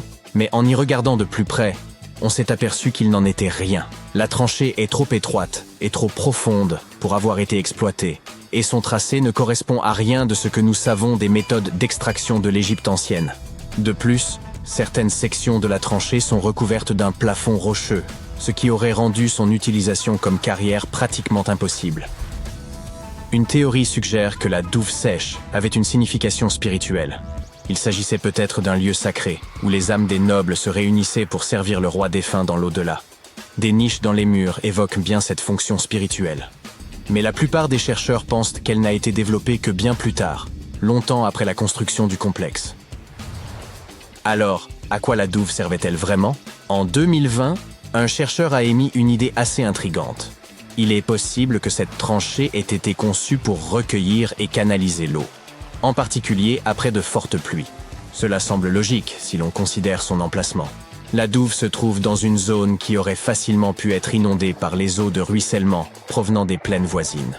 Cela pourrait également expliquer pourquoi la tranchée n'a été utilisée pour de nouvelles tombes que bien plus tard, lorsque le climat est devenu plus sec et le site moins sujet aux inondations. Mais l'histoire devient encore plus fascinante, car cette tranchée semble faire partie d'un système hydraulique plus vaste et plus élaboré à l'intérieur du complexe de Djéser. C'est comme si elle comportait plusieurs compartiments, soigneusement taillés dans la roche et reliés par des tunnels. Ces compartiments faisaient probablement partie d'un système de traitement de l'eau.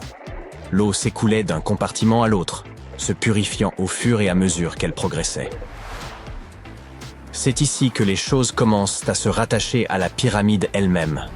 Le complexe de Djéser comporte une série de puits souterrains, et certains chercheurs pensent que l'eau de la douve a pu être utilisée pour alimenter un système d'ascenseur hydraulique. Cet ascenseur hydraulique géant aurait alors servi à soulever les lourdes pierres nécessaires à la construction de la pyramide.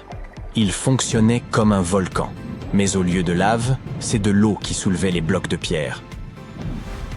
Imaginez un grand trou profond dans le sol au centre du site de la pyramide. À l'intérieur de ce trou, il y avait une énorme plateforme en bois, un peu comme un radeau géant qui pouvait monter et descendre. Lorsque les ouvriers voulaient soulever une pierre lourde, ils remplissaient le trou d'eau. Lorsque le niveau de l'eau montait, la plateforme en bois se mettait à flotter, emportant la pierre avec elle, un peu comme un ascenseur géant. Lorsque la pierre atteignait la bonne hauteur, les ouvriers la faisaient glisser de la plateforme vers la pyramide. L'idée, c'est que l'eau de la tranchée, après avoir été nettoyée et filtrée, se serait écoulée dans ces puits. Un flotteur énorme, peut-être en bois, s'élevait alors au fur et à mesure que l'eau remplissait le puits, soulevant les pierres jusqu'à l'endroit où on en avait besoin pour la construction. Une fois la pierre en place, l'eau était évacuée et la plateforme redescendait, prête à soulever la pierre suivante. Ce système de levage hydraulique sophistiqué aurait pu changer la donne, rendant l'ensemble du processus de construction beaucoup plus rapide et efficace, et permettant d'économiser de la main-d'œuvre. C'est comme si les anciens Égyptiens avaient déjà adopté la notion selon laquelle travailler plus intelligemment vaut mieux que travailler plus durement. Mais bien sûr, tout le monde n'est pas d'accord avec cette théorie. Certains experts affirment que la zone où a été construite la pyramide à degré de Djéser n'aurait pas pu fournir suffisamment d'eau. Les pluies étaient assez rares pour entretenir un système hydraulique aussi élaboré. La théorie principale suggère qu'il y avait peut-être un lac à proximité qui se serait rempli après chaque période de pluie et qui aurait fourni l'eau dont le complexe avait besoin pour son système hydraulique. Or, aucun écrit de l'Égypte ancienne ne fait mention d'un tel lac. Il s'agit donc plus d'une hypothèse que d'une réalité. Et puis, il y a la question du travail lui-même. Vous vous souvenez que j'ai dit que cette méthode aurait pu permettre aux anciens bâtisseurs d'élever des pierres avec beaucoup moins d'efforts? Ce n'est peut-être pas tout à fait vrai.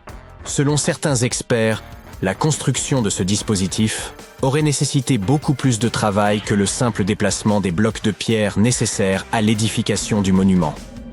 Et n'oublions pas que la pyramide à degré de Djéser est relativement petite comparée à celles qui ont suivi. Les pierres utilisées pesaient en moyenne 300 kg chacune, ce qui n'est rien comparé aux blocs de plus de 2,5 tonnes utilisés plus tard pour la pyramide de Khéphren. S'il nous faut complètement écarter cette théorie de l'ascenseur hydraulique, il nous reste à expliquer comment cette pyramide a été construite. Pour répondre à cette question, nous devons revenir un peu en arrière et parler des plans d'origine. Avant que la tombe de Djéser ne devienne une pyramide, l'idée était de construire un simple mastaba. Ce type de tombeau était assez courant dans les périodes antérieures. Une structure rectangulaire à toit plat avec des côtés inclinés. Mais une fois le mastaba original terminé, ils auraient décidé de l'agrandir un peu en ajoutant quelques couches supplémentaires.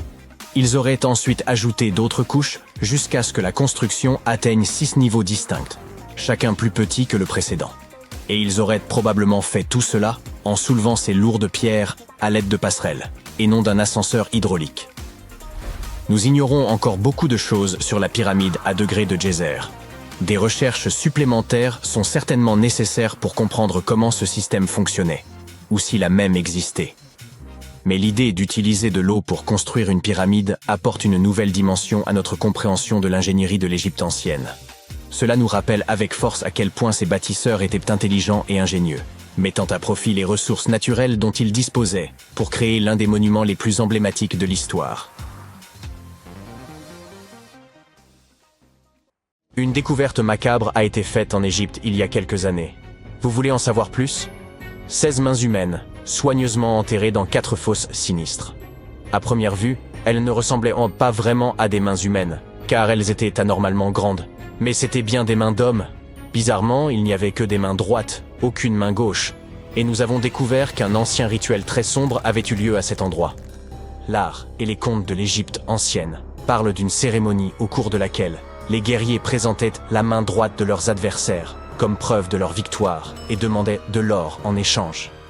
Les Égyptiens croyaient en une vie après la mort, et couper la main de quelqu'un revenait à lui ôter son pouvoir pour l'éternité. S'assurer ce type de victoire était intéressant pour les guerriers. Dans le cas qui nous occupe, le combat avait opposé les Égyptiens aux Hyksos, qui vivaient dans ce qui s'appelait autrefois Canaan. L'Égypte a souvent été le théâtre de découvertes qui ont marqué l'histoire. Et il y a quelque temps, ce papyrus a été retrouvé. Quand on le déploie, il est un peu plus grand qu'un gratte-ciel. Le plus petit gratte-ciel du monde, d'accord. Celui de Wichita Falls, au Texas. À l'époque, les humains n'écrivaient pas sur leur téléphone, ils écrivaient sur cette chose, fabriquée à partir de la moelle du souchet papyrus. Il y a environ 2000 ans, les anciens Égyptiens ont composé quelque chose qui ressemble à un livre. Ils y ont décrit la plupart de leurs traditions funéraires et leur vision de l'au-delà. Ce manuscrit est considéré comme l'un des textes les plus importants de l'Égypte ancienne et il est encore vendu en librairie à ce jour. Il a été exhumé d'une chambre située juste au sud de la pyramide de Djéser, à Saqqara. Eh oui, Djéser est la pyramide la plus ancienne d'Égypte. Ce ne sont pas celles de Gizeh, comme le pensent la plupart des gens. Récemment, le site de Saqqara a été pris d'assaut par des archéologues super enthousiastes qui ont trouvé l'une des plus anciennes momies intactes d'Égypte. Ils pensent que cette momie bien conservée est la dépouille d'un homme fortuné. Elle a été découverte dans un puits profond, recouverte de plusieurs couches de feuilles d'or. De nombreux symboles montrent qu'il s'agissait d'un homme important et riche, comme le bandeau qu'il porte sur la tête, le bracelet sur sa poitrine et le fait qu'il ait été embaumé avec une tunique, ce qui était réservé à la fine fleur de l'Égypte. Mais le plus cool dans cette découverte, c'est que le lieu de repos était toujours scellé au mortier, soit dans l'état dans lequel les Égyptiens l'avaient laissé il y a 4300 ans. Cela peut paraître étrange, mais en 2008, des archéologues ont découvert une pyramide manquante. Elle a disparu parce qu'elle s'est tout simplement détériorée en l'espace de 4000 ans. Aujourd'hui, on ne voit plus que sa base. C'était un site très important dans l'Antiquité. On dit qu'autour de la pyramide, les anciens organisaient une cérémonie très particulière, au cours de laquelle les grands prêtres portaient les restes momifiés de taureaux sacrés. Voici un fait amusant. Les anciens Égyptiens croyaient que les taureaux étaient des incarnations terrestres de la divinité de la ville de Memphis et qu'ils étaient liés au rite de fertilité. Mais il ne s'agissait pas de n'importe quel taureau. Ils devaient être entièrement noirs, avec une seule marque blanche entre les cornes et tout un tas de caractéristiques très spécifiques. Ils étaient sélectionnés par les prêtres locaux et honorés jusqu'à leur mort. Ensuite, ils étaient momifiés et enterrés dans des galeries souterraines. Cette pyramide manquante a disparu vers le XVIIIe siècle. C'est un archéologue allemand qui l'a découverte pour la première fois dans le village de Saqqara.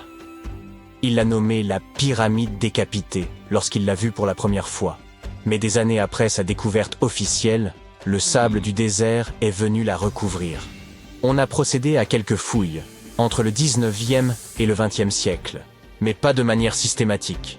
C'est pourquoi les scientifiques ont été très contents le jour où ils ont déterré la base entière de la pyramide après avoir retiré le monticule de sable de 8 mètres qui la recouvrait. Et saviez-vous que des archéologues américains fouillaient un cimetière égyptien qui pourrait contenir plus d'1 million de corps momifiés? Jusqu'à présent, les archéologues ont déterré environ 1700 momies. L'une des principales différences avec les autres momies égyptiennes classiques est que ces personnes n'étaient ni des rois ni des pharaons. C'étaient des gens du peuple ayant vraisemblablement vécu il y a 1500 ans, lorsque l'Égypte était contrôlée par les empires romains et byzantins.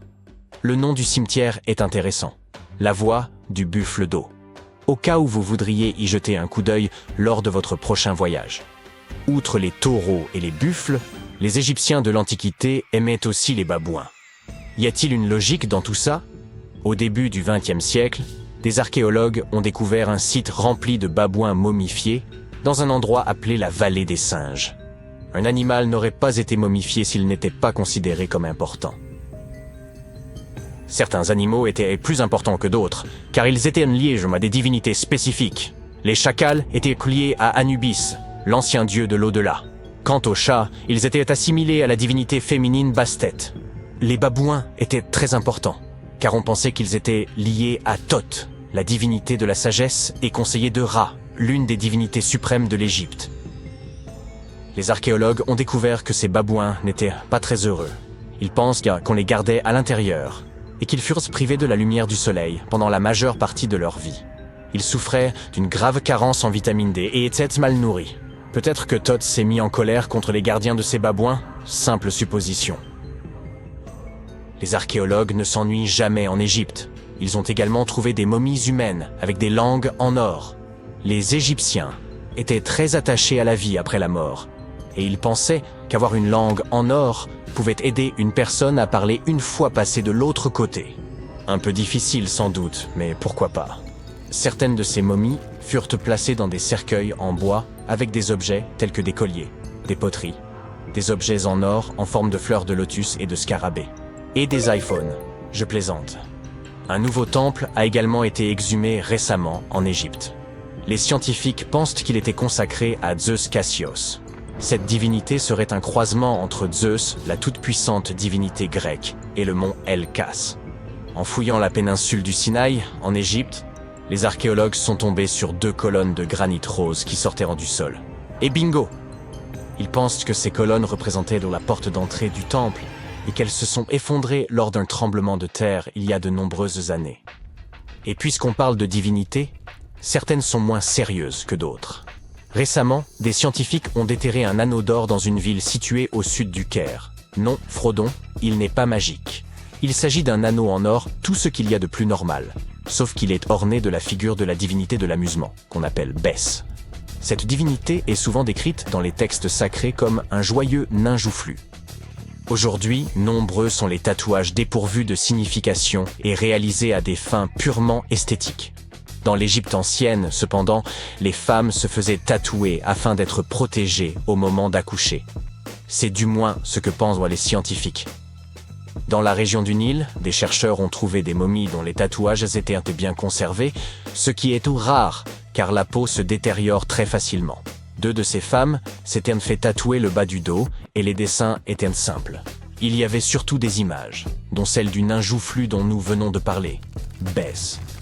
Protéger les femmes lors de leur accouchement était donc apparemment son hobby. Me croiriez-vous si je vous disais que les anciens Égyptiens ont inventé les robots? Non.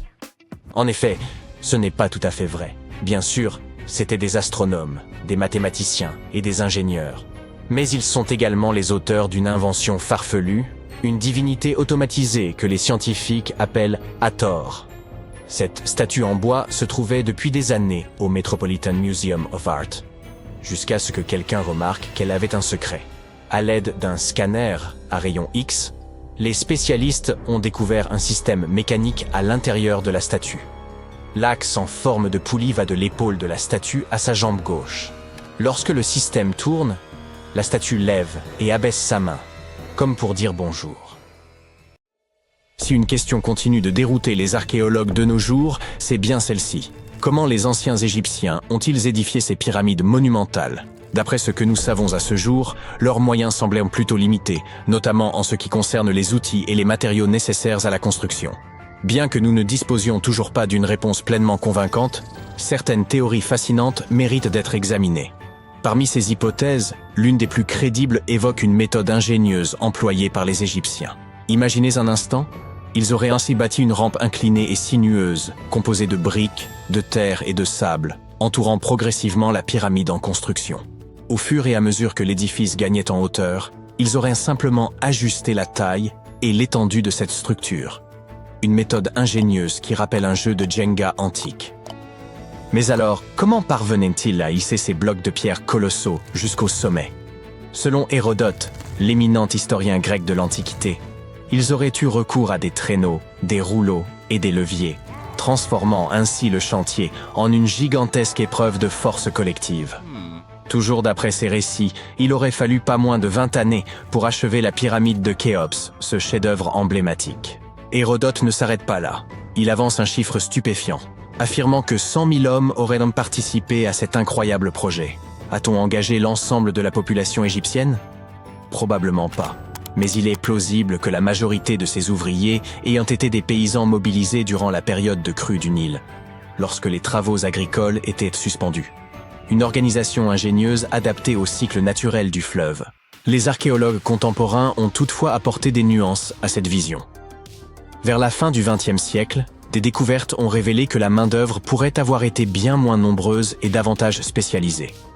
Au lieu des 100 000 ouvriers supposés, une équipe d'environ 20 000 travailleurs permanents, assistés par un personnel de soutien incluant boulangers, médecins et quelques prêtres, aurait suffi à mener à bien cet exploit architectural. Une autre théorie, pour le moins audacieuse, avançait que les pyramides auraient été bâties de haut en bas. Selon cette hypothèse, ces édifices monumentaux n'auraient été à l'origine que de simples collines isolées servant de carrières. Les pierres en auraient été extraites progressivement, et au fil du temps, des ingénieurs successifs auraient remodelé ces collines pour leur donner la forme des pyramides emblématiques que nous admirons aujourd'hui. Avant de rejeter cette idée comme une pure fantaisie, certains y voyaient une part de plausibilité. Après tout, des collines isolées existent bel et bien dans certains cas, laissant entrevoir une légère possibilité de vérité dans cette hypothèse. Que ce soit à travers la construction de rampes ou des techniques de travail ingénieuses, une chose demeure incontestable. Ces pyramides continuent de fasciner l'histoire et d'alimenter notre imagination. En évoquant les mystères de l'Égypte ancienne, il y a aussi cet immense obélisque inachevé, un vestige intrigant qui suscite de nombreuses interrogations parmi les scientifiques quant à sa méthode de façonnage. Certains pensent que nos ancêtres auraient eu recours à des pilons manuels pour accomplir ce travail colossal. Un spécialiste propose toutefois une interprétation différente. En examinant attentivement les motifs laissés par l'outil utilisé, il souligne une caractéristique intrigante. Les parois des tranchées entourant l'obélisque affichent des stries régulières et bien alignées, ce qui semble improbable si ces marques résultaient uniquement de coups portés par des mains humaines. Selon cet expert, ces striations horizontales sont typiques d'un outil mécanique effectuant des pauses régulières tout en retirant la matière. Mais ce n'est pas tout. Imaginez un outil oscillant d'avant en arrière contre les parois de la tranchée, évacuant les débris pour empêcher un rétrécissement progressif. Dans ce scénario, cet outil aurait pu imprimer des stries horizontales particulières aux endroits où il exerçait une pression contre les parois latérales. Cela semble être de la technologie de pointe, n'est-ce pas? Et devinez quoi? Il est peu probable que les Égyptiens de la 18e dynastie aient eu accès à un savoir-faire aussi avancé.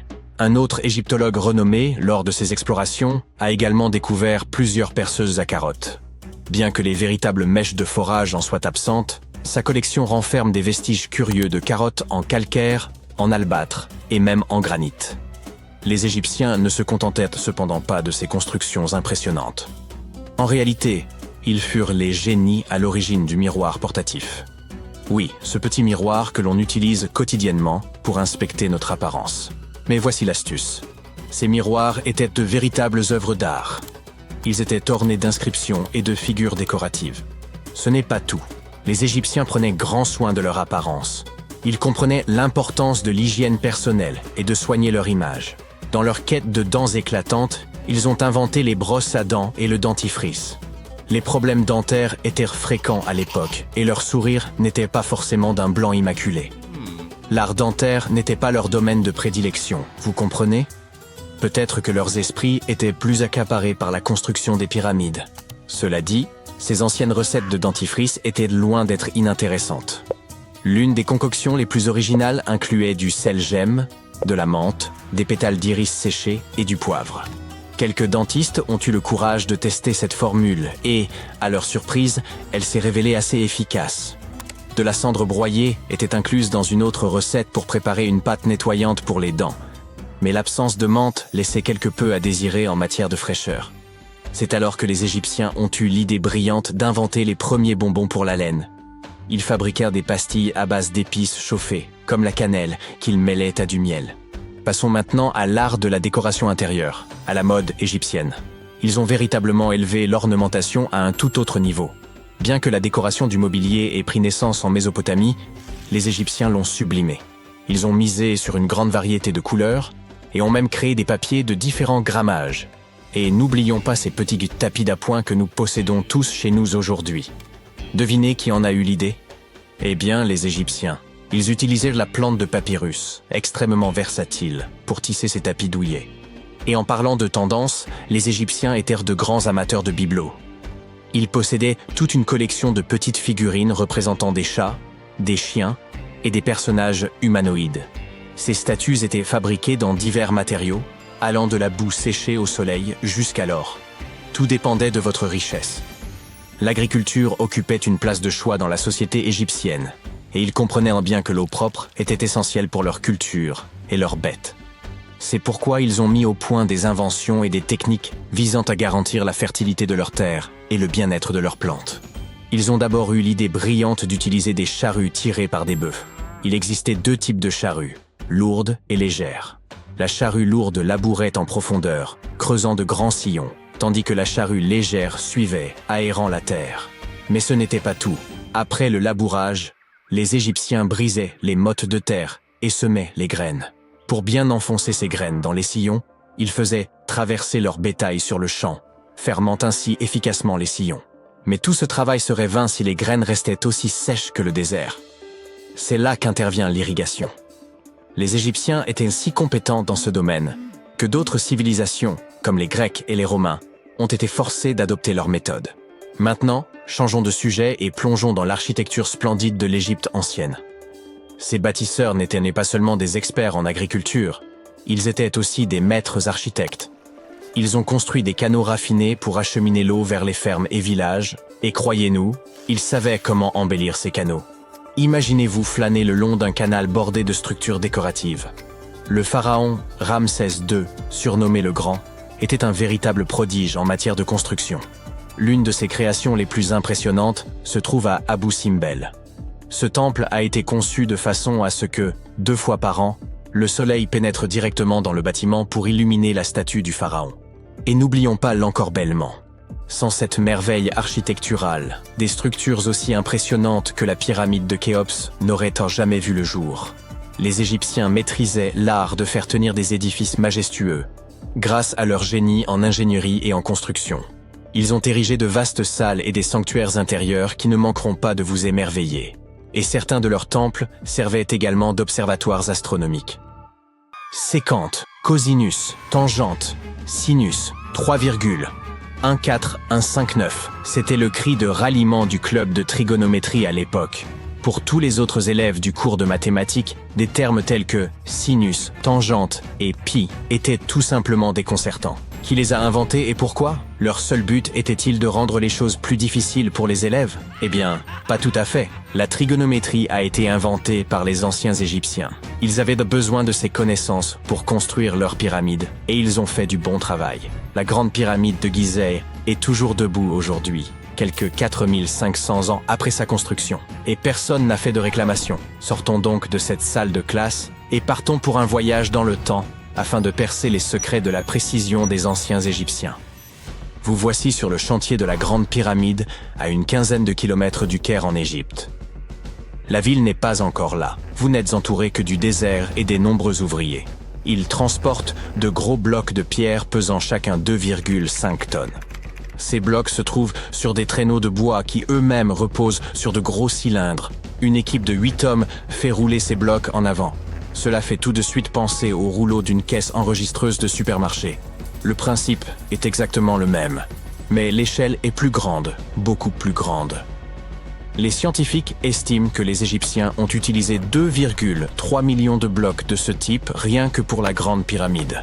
Et le bloc qui se trouve devant vous est l'un des plus légers. Le plus lourd d'entre eux pesait près de 15 tonnes. Mais d'où venaient tous ces blocs? La plupart provenaient de carrières situées autour de Gizeh. Ce n'est pas très impressionnant, pensez-vous. Mais attendez de savoir comment les ingénieurs de l'Antiquité ont transporté du granit sur 800 km jusqu'à la pyramide. À l'époque, il n'y avait ni chemin de fer, ni autoroute. Mais il y avait le Nil, ce fleuve puissant. Les chercheurs pensent même que les Égyptiens ont creusé un canal pour relier le Nil directement au site de construction des pyramides. Il suffisait alors d'attendre le début de la saison des crues, et le tour était joué. La montée des eaux faisait flotter les lourds blocs de pierre. Mais comment ont-ils ensuite soulevé tous ces énormes cailloux sur la terre ferme pour les empiler ainsi jusqu'au sommet? Disposaient-ils de grues gigantesques? Les anciens Égyptiens ont contourné ce problème, littéralement. L'un des ouvriers vous montre maintenant la rampe géante qui fait le tour de la pyramide qu'ils sont en train de construire. C'est ainsi qu'une route de montagne se ferait un chemin en zigzag jusqu'au sommet. Si la rampe rejoignait directement le sommet de la pyramide, les ouvriers ne pourraient pas s'en servir pour tirer les blocs de pierre. Elle serait trop abrupte. Les scientifiques ont calculé que l'inclinaison maximale était de 8%. Les anciens Égyptiens ont donc simplement prolongé la rampe autour de la pyramide. Encore une fois, il ne s'agit que de théorie, car la rampe aurait pu se trouver à l'intérieur de la pyramide, comme le suggèrent certains chercheurs. La méthode de construction exacte reste un mystère, gardé jalousement par le Sphinx. C'est son vrai nom, n'est-ce pas? Eh bien c'est faux. Le grand Sphinx n'est que le pseudonyme de la statue. Vous savez, ce nom que prennent les écrivains lorsqu'ils veulent se cacher leur véritable identité, ou le nom de scène d'un chanteur. Le véritable nom du Sphinx, traduit de l'égyptien, signifie Horus à l'horizon. C'était le nom de la divinité égyptienne du ciel. Le mystère ne s'arrête pas là. Un homme passe devant vous avec un seau de peinture. Il va ajouter une touche de couleur au grand Sphinx. Les chercheurs ont trouvé des taches de cette couleur rouge à côté de son oreille. Il s'agit d'une peinture très résistante, qui a tenu pendant des milliers d'années. Vous vous tenez maintenant en face du Sphinx. Vous levez les yeux. Il est très grand, n'est-ce pas? 20 mètres, pour être précis. Résistez à l'envie de prendre un selfie. Allez, vous pouvez le faire. Vous remarquez maintenant autre chose. On dirait que le Sphinx se trouve au centre d'un triangle géant. C'est l'un des côtés de la Grande Pyramide. Et non, vos yeux ne vous jouent pas des tours. Le Sphinx se trouve vraiment au centre de la face latérale de la pyramide. C'est ici que les mathématiques entrent en jeu. Une pyramide a 4 faces, appelées faces latérales. Il y a aussi une cinquième face, la base, mais elle n'est pas visible. C'est, vous l'avez deviné, la face cachée. Le Sphinx a un dernier mystère à révéler, son âge. Les scientifiques s'accordent à dire que c'est le pharaon Képhren qui l'a construit. Il a régné après son père qui avait construit la Grande Pyramide, toute proche. Les deux structures ont donc été achevées à la même époque. Mais revenons à nos jolis nombres. Vous avez entendu parler de Cléopâtre, cette princesse égyptienne dont on dit qu'elle était d'une grande beauté? Elle a vu les pyramides, mais elle vivait plus près de l'époque du premier iPhone que de celle des bâtisseurs de pyramides. Fascinant, non? Vous pouvez voir des milliers de personnes autour de vous. Ils travaillent dur pour construire le tombeau du pharaon. Mais combien sont-ils exactement? Un philosophe grec a estimé qu'il y avait jusqu'à 100 000 ouvriers. Ce chiffre semble acceptable pour une structure aussi gigantesque, mais il ne peut pas être correct. La science ne peut tout simplement pas confirmer ce chiffre. Les égyptologues estiment le nombre total d'ouvriers à 30 000. Et oui, Indiana Jones était l'un d'entre eux, du moins sur le grand écran, mais il est arrivé en retard. Les égyptologues en savent beaucoup sur les pyramides, mais ils ne savent pas tout. Non pas parce qu'ils ne veulent pas savoir, mais parce qu'ils n'ont pas encore recueilli suffisamment de preuves. Ils ne peuvent que supputer le processus de construction. D'abord, les ingénieurs arrivaient pour choisir le bon endroit et prendre les mesures nécessaires. C'est pour cela qu'ils avaient besoin de toutes ces mathématiques compliquées. Ensuite, il fallait s'approvisionner en matériaux, les gros blocs de pierre dont j'ai parlé plus haut. Les bateaux les livraient à l'emplacement de la future pyramide, et les ouvriers pouvaient enfin s'atteler à la tâche. Ils travaillaient en petits groupes, mais ils étaient au moins 2000 à ciseler et à sculpter à tout moment. Cela ressemble à un chantier d'aujourd'hui? C'est très similaire, mais ça se passe il y a des milliers d'années. Il est étonnant de voir ce que les Égyptiens de l'Antiquité étaient capables de réaliser avec des outils en cuivre et en pierre. La pyramide est maintenant terminée. Mais s'agit-il de la même pyramide que celle que nous voyons aujourd'hui? Pourquoi cette structure brille-t-elle sous le soleil du désert? N'est-elle pas censée être d'un jaune poussiéreux? Eh bien non. Au fil du temps, l'activité humaine et les éléments ont complètement décapé la couche extérieure des pierres. Des artisans experts avaient poli ces blocs en utilisant uniquement de la pierre et du sable. Le résultat final était une pierre lisse et brillante. Le jour de son achèvement, la grande pyramide de Gizeh était un triangle de lumière parfait. Ses faces polies étaient crantaux comme des miroirs géants, reflétant le puissant soleil égyptien. C'est à ce moment-là que vous devez mettre vos lunettes. La chose brillante que vous voyez au sommet de la pyramide est en réalité faite d'or. On appelle pyramidion la pierre de couronnement que l'on place tout en haut d'une pyramide. Elle était recouverte de feuilles d'or. Comme vous pouvez le deviner, ce sont ces pierres qui ont disparu en premier. Avant de vous ramener dans votre salle de classe, nous allons faire un autre arrêt. Nous nous rendons dans les îles britanniques. Et non, ce n'est pas à Stonehenge que nous allons. Il s'agit de Newgrange, dans le comté de Meath. Les scientifiques estiment que les anciens peuples d'Irlande ont construit ce monument de pierre aux alentours de 3200 ans avant notre ère. Il est donc plus ancien que Stonehenge et que la grande pyramide de Gizeh. La fonction du monticule circulaire de Newgrange est la même que celle de la grande pyramide et est tout aussi mystérieuse. On estime à plus de 220 000 tonnes le volume de pierres détachées présentes dans la vallée. Et il ne s'agit pas de pierres jetées au hasard sur une pile. L'ordre dans lequel elles sont disposées rend la structure imperméable. Cela expliquerait comment Newgrange a pu tenir si longtemps. N'avez-vous pas soudain envie de vous procurer un étui bien étanche pour votre téléphone?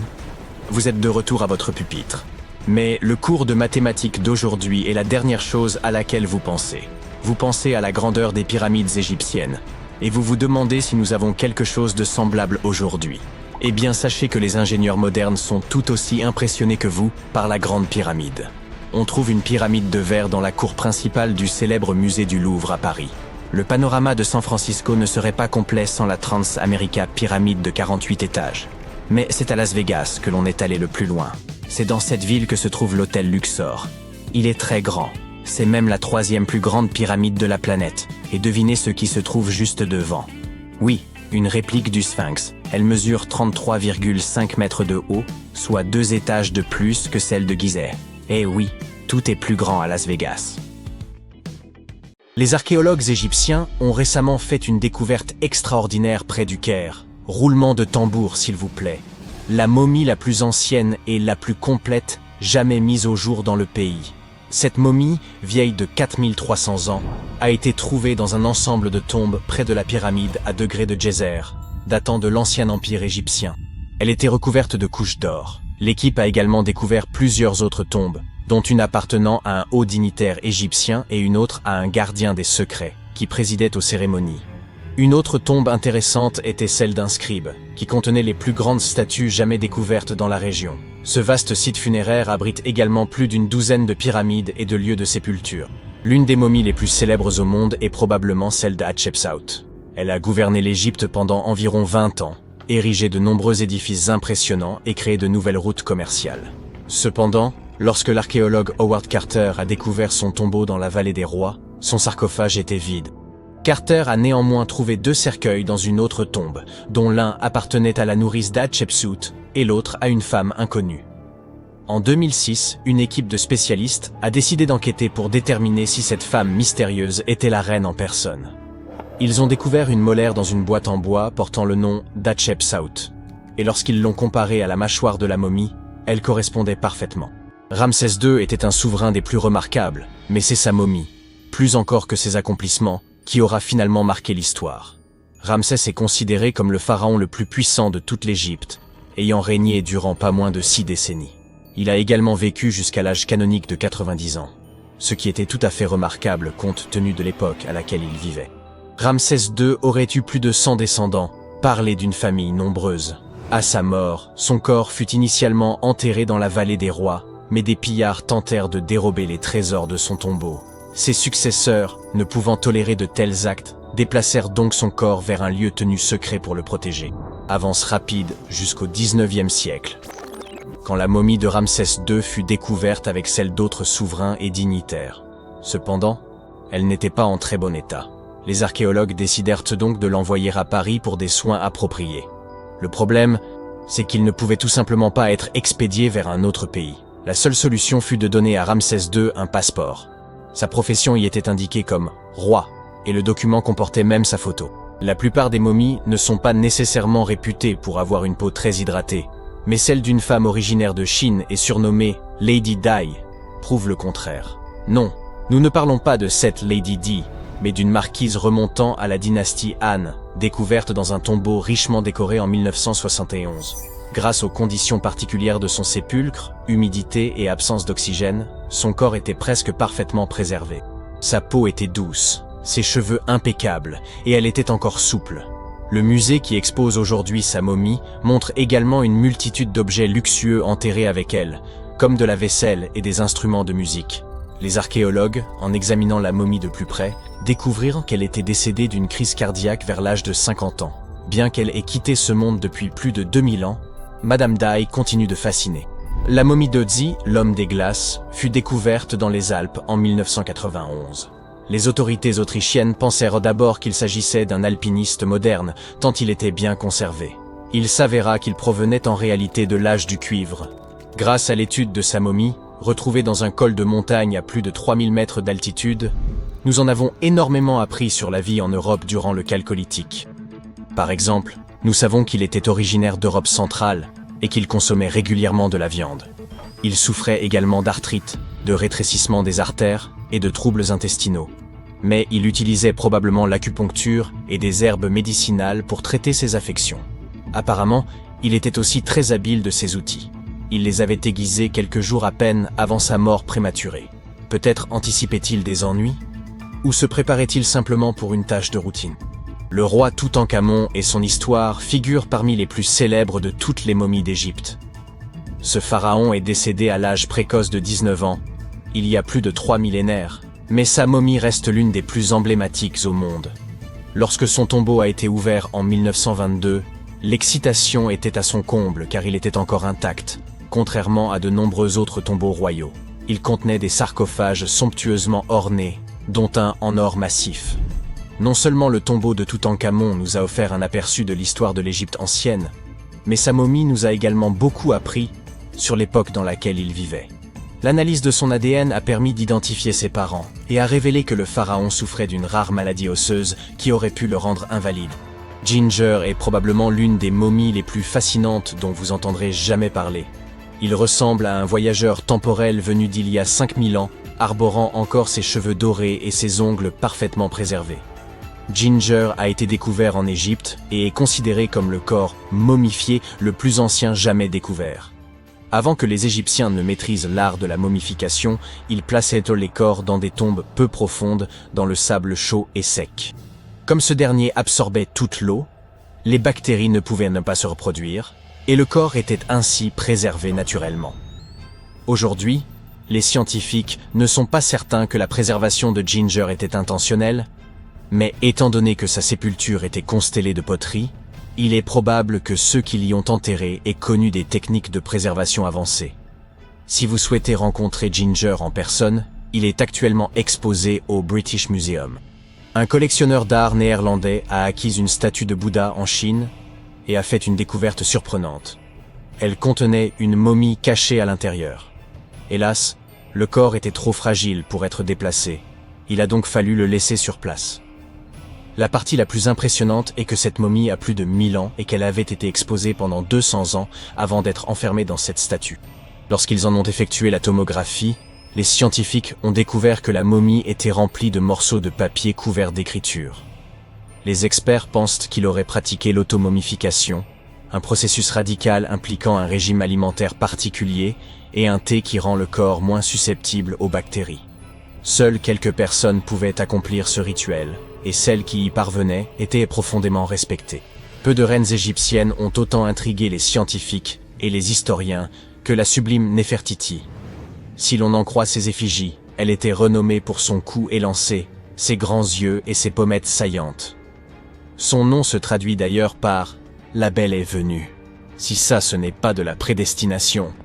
Bien qu'elle ne fût pas pharaon elle-même, Néfertiti a tout de même réussi à laisser une empreinte durable. Les archives suggèrent qu'en tant qu'épouse royale, elle était extrêmement influente. En raison de son pouvoir, elle était certes admirée, mais s'était également fait de nombreux ennemis tout au long de sa vie. Elle était également liée à Toutankhamon, mais pas par le sang. Il s'agissait de sa belle-mère. Jusqu'à présent, sa momie n'a toujours pas été identifiée, mais cela pourrait bientôt changer. Un égyptologue, qui a fouillé des tombes dans la vallée des rois, a découvert 2 momies qu'il pense être celles de Néfertiti et de sa fille.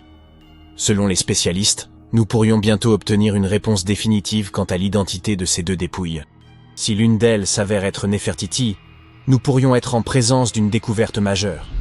L'analyse ADN et la tomographie de la momie pourraient nous offrir l'image la plus complète et précise de la reine que nous ayons jamais vue. Il est incroyable de penser que nous n'avons fait qu'effleurer la surface de ce qui se cache en dessous de l'Égypte moderne. Néfertiti a régné sur l'Égypte pendant une période de grande puissance et de prospérité. Mais est malheureusement décédée au cours d'une période de troubles qui ont conduit à la perte de son site funéraire. Qui peut vraiment prédire où elle se trouve aujourd'hui ?